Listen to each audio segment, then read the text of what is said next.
high atop the rooftop lounge on 230 Fifth Avenue as we have the beautiful backdrop of the Empire State Building.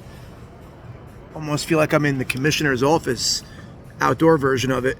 But let's give you a bit of a breakdown, a preview of tonight's TNL semifinal matchups. It's going to be fire and clicking on all cylinders. First off, we have the Heat versus the Hornets. I'm going to give you some game notes, maybe a little prediction here and there, but I guess what to expect. And again, predictions sure to go wrong, but it's going to be a lot of fun tonight, I'll tell you that. First off, we have the season series.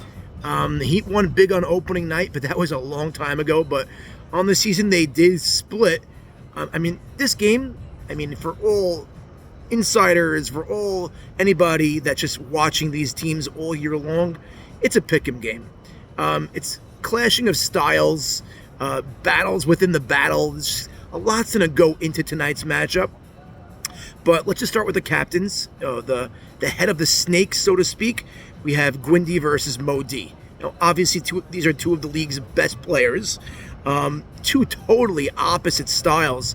As the commissioner put it when we were chatting earlier, Mo D is more of like kind of like, I don't want to call him a ball hog, God forbid, no. But he likes to dominate the ball. He dominates tempo. He's a chess master. And Gwindy is a little more on the fast-paced, loosey-goosey, bombs away from deep, rides momentum like a wave. So two contrasting styles of play, and it's really going to be interesting to see which style ends up edging out the other. Big matchup tonight is the big men in the middle. We have the Queta versus the Asher Malamed. Asher Malamed is one of the MVP candidates all season long, been playing lights out. But these rivals have been going back to MDY versus Flatbush. These two stars, they're going to go at it again. Whoever wins the front court clash, I think is going to win the game. I think it's going to come down to that. Now, the X Factors versus the questions. The Miami Heat squad, they ran a zone both games against this Hornet team. It worked once, but the Hornets did adjust the last time out, and with some high screens and Moti sort of carving out some up-the-middle plays. So it's going to be interesting to see how they adjust this time. Arazi is a sneaky player right now because he's super streaky, as we all know. If he's hitting early, and his three balls are going down, it makes the Hornets that much more dangerous. Yoni Valinsky, big question mark. Almost was out for the season, dislocated his finger, but he's back. Will he be effective? Will he be the Yoni V as we've grown accustomed to see?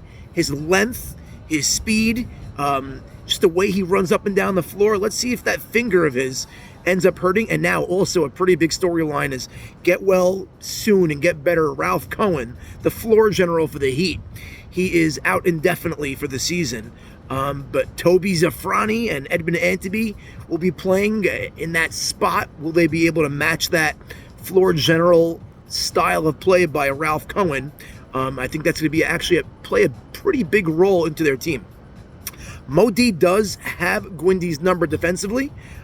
Can the Heat find a secondary score on the offensive end? Like we said, Yoni V is usually that guy, but if he's hampered, it might make a big difference. I think also the Heat hold a bit of an edge once the shot clock comes into play into the second half because they are kind of a better set offense type of, even though they're loosey-goosey type, but I feel like they have a better set offense game style when they get into the half court. Bottom line is, I think this obviously is a pick'em game, can go either way, but I think the winner, like I alluded to earlier, the winner of the Malamed versus Queta showdown in the paint will win this. I just feel like Queta's almost there. He just didn't arrive yet. I'm giving the edge to the Hornets because I think Asher is going to have a beast of a night. Now let's move on to the second matchup. It's the Celtics versus the Warriors. Now, a lot of storylines here as well. Tip-off, I think it's slated for 8:30. I'm not sure exactly, but season series was a split. The last time they matched up, the Celtics actually won, and it was March 18th. And ironically, that is the last loss the Warriors had all year long. I think it's going to be a gritty, low-scoring game. It's going to be a war, blood, as they like to say. And this one's going to get personal. Interesting storyline. We have the battle of the big dubs. The two J-dubs, Gabe Lifer, Peloton Lifer, going up against Dovey Keith Hoffman. Now, Peloton Lifer is battling the flu bug, almost called out sick tonight. And the fact that he's suiting up means obviously Joe Sut shipped him off to Fariwa, had some shots here and there, up the tees, up the tuck, whatever you want to call it. But he's going to be amped up and geared and ready to go and well hydrated. Expect a lot of bruising tonight. It's funny when you say about Lifer, he has games this year where he just did not look to score at all, and he got everyone else involved. And then he had games where he just dominated offensively. I mean, we know he's got that 3-bomb going when he wants, and obviously deep down low, I think what makes that team super dangerous, aside from their being defensively stacked and just a well-unit run all around, is they could share the ball well, and they have a lot of guys that can do damage, and doesn't have to just be Lifer. So, like, you could have an Isaac Towell showing, but we'll get back to that a little later as we talk about this matchup. The Joey Dan versus the Lockdown, we'll call it. Joey's been electric lately. Joey has been powering this Celtics squad, and they've been kind of running on his back, and rightfully so. He is the captain. But I feel like tonight, every single point, he's going to work super hard. Tico plays him well defensively, also another wild card in this matchup. And then Gabe lurking on the inside. I feel like it's going to be a war of attrition with Joey D.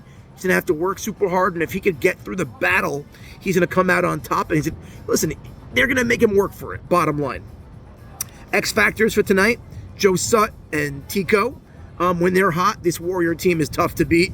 And when they're cold, like in Week 8, when they scored 8 points and 5 points respectively, or 5 points and 9 points respectively, their cracks in that armor show.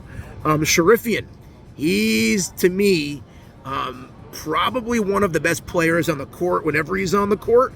He can swing the game. He's dangerous. He's got to be aggressive. He's got to be the featured player on that squad. Now, will the Celtics go back to the zone, which worked for them in Week 8? Last time Gabe went off, Lifer had a 27, 19, and 5 performance. But will he get help this time is the question. Isaac Towell, as we mentioned before, he's a wild card.